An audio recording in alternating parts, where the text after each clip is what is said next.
Hey, I'm Ken. Welcome to Stock Market Unfiltered, where we take a candid / funny look at the stock market. We got a lot of funny stuff to look at this week, I think.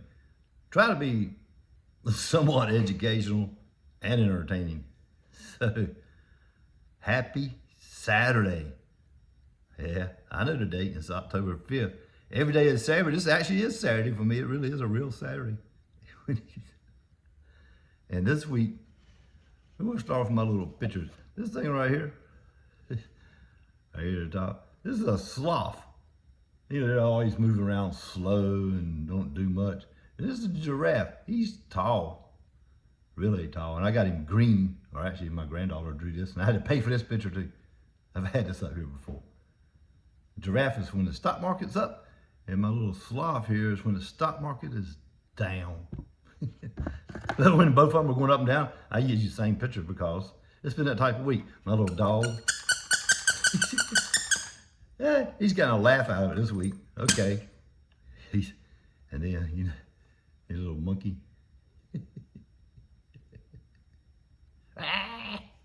That's what kind of week it is, man. Let's start off with Monday of this week, September 30th. That was the last day of the quarter. So I expected it to be a topsy-turvy day. It was down. I don't remember how much, but it was down. And you know why it was down? I'm going to let you know. It's come from one of my stock market channel feeds. And the S&P 500 was positive, but I'm not sure about the Dow. But the S&P 500 ended with slight gains on Monday. And now this is the kicker. This is about 2 o'clock. After falling, so did the Dow. It went down like 170 points in 30 minutes, then recovered to be a maybe a little bit positive territory. Now let me read you what the stock market channel says.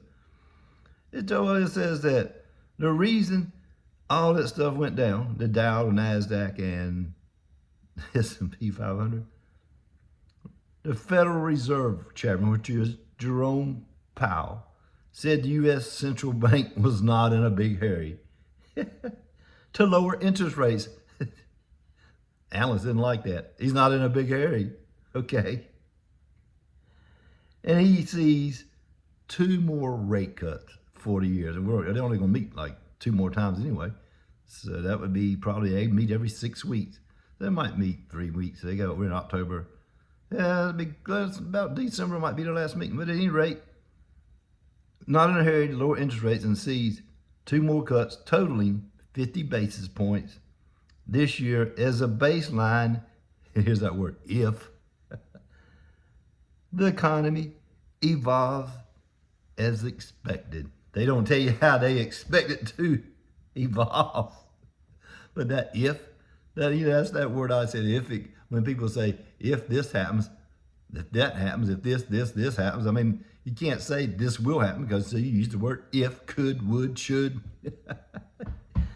And here's where's the other thing he said. He said, Chairman Powell says he's at a National Association for Business Economic Conference in Nashville, Tennessee. That's where this was at. He also said recent revisions to data on economic growth, savings rates, and personal income had removed some downside risk the Fed had been focused on. That's a mouthful of a sentence there, isn't it? So, according to recent data on economic growth, and they're talking about savings rates and personal income. Maybe you got a raise if you're working. I'm retired. I didn't get a raise. Social Security gives you one once a year, and that ain't very much. Because of all these savings rates and all that, and personal income and this, that, and the other, has removed some downside risk. It didn't say what the downside risk was. At any rate,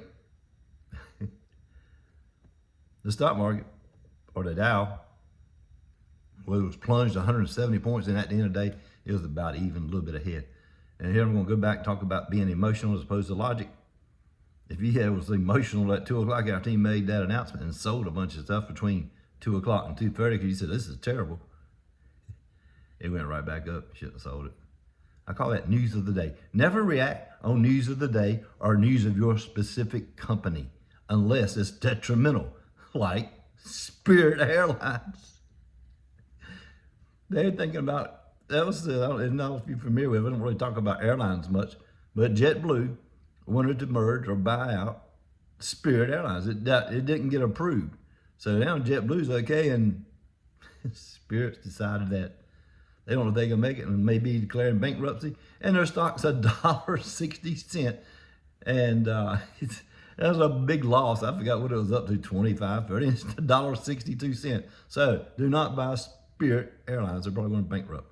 They should have merged with JetBlue, but the government didn't want it or something happened. But anyway, it fell through. Okay.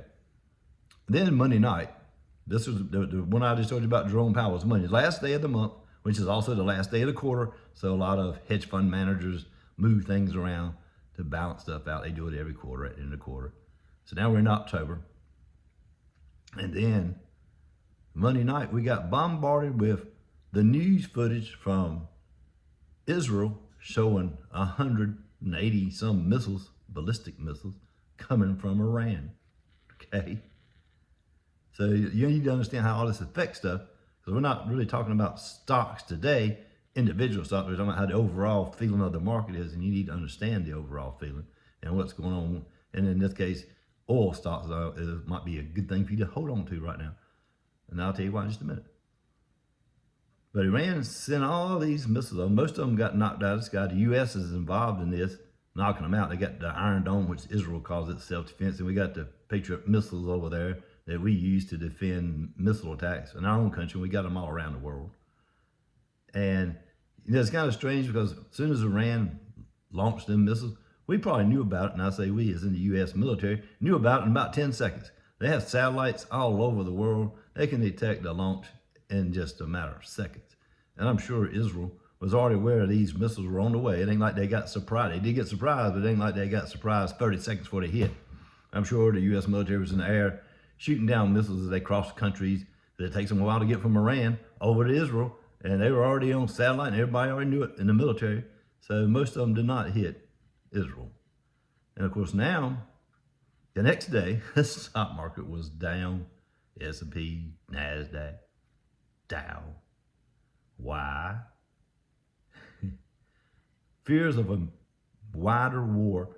Israel's already dealing with the Gaza thing with the over there, and they're dealing with Hezbollah, Lebanon. Now we got Iran involved. And Israel has promised an attack on Iran.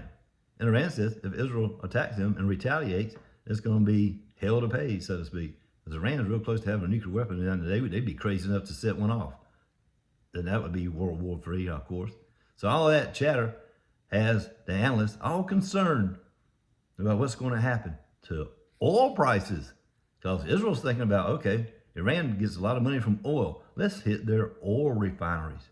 If you haven't looked at it lately, go look at the price of crude oil per barrel. I don't know if I can pull it up, but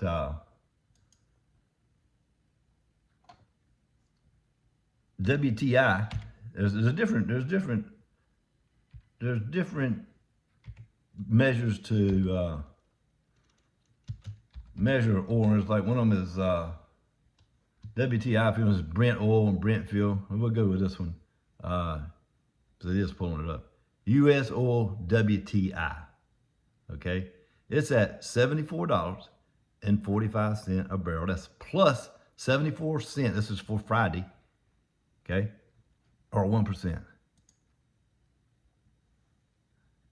In the last 5 days, as you know this now, oil per barrel, and we're talking about U.S. oil WTI. I think there's one for Brent. I'll see if I can get that to pull up. U.S. oil WTI, this is November contract, November 2024.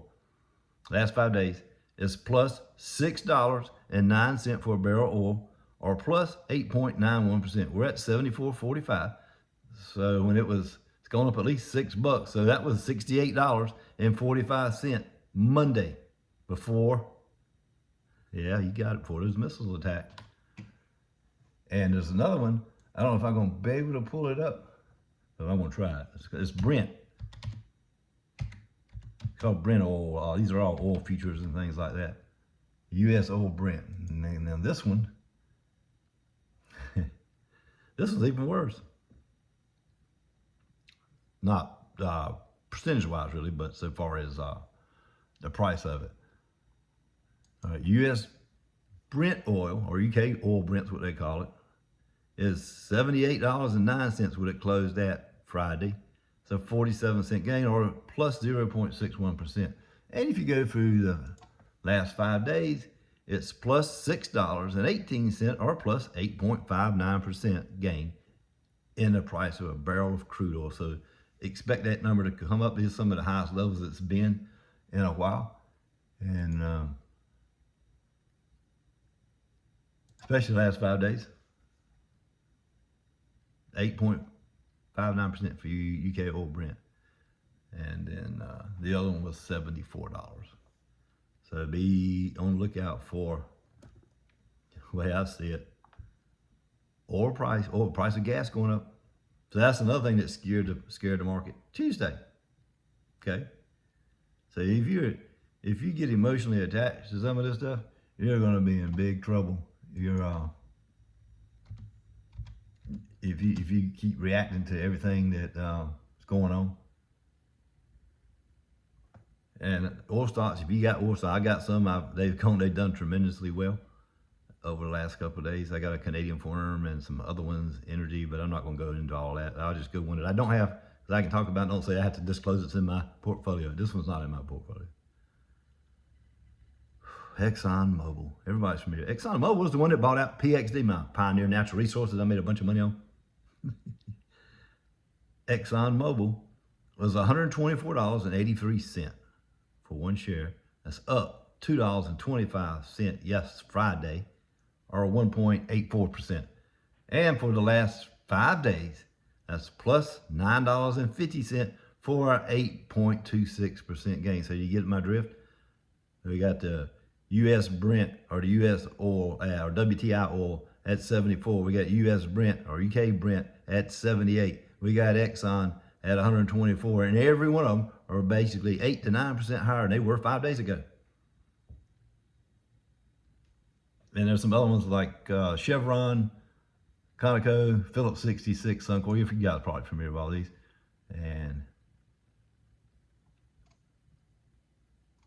But that's some of the stocks I can think of.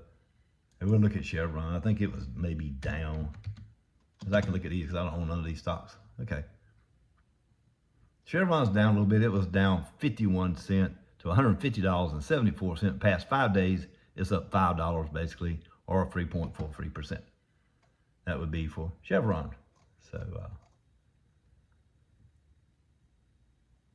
and Valera, they was down a little bit, but all these oil companies are doing really well. So, all right, this was Tuesday's effect. This is the result Tuesday of all the rockets and barrage, and now they're all worried about World War III. And the final thing I want to talk about, you remember last month, and I talked about the jobs report. Remember that? They were expecting 160,000 jobs, non-farm payroll jobs to be created. And what was it? It was 142, so it was 18,000 short. And remember, the market plunged like crazy. And that's the day-to-day number. Don't be looking at numbers. Now, I did a video not too long ago on it's all about the numbers. It really is all about the numbers. So this is from Market Watch from CNBC on Friday, yesterday, matter of fact. Today is Saturday. This report comes out on Friday once a month. This is for September. And it says the futures jump after jobs report. And why did it jump so much?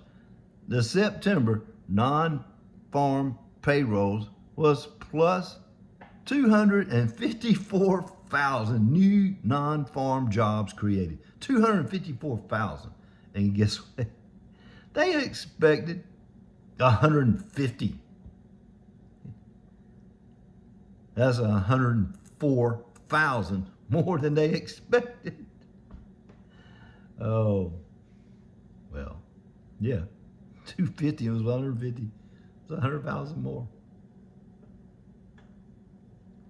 And the Dow, when the Dow opened up, it was plus 226 points Friday. All of them were up Friday. And then at one point, Friday, it's a number about emotion. It would have been great if you'd sold some at the beginning, but within like the first hour, it was already down. And eventually the Dow went negative. And then at the end of the day, it was plus 300. It's like, they had like a 350 to 400 point swing in one day, which is not as bad as the 500 to 700 point swing a couple of weeks ago.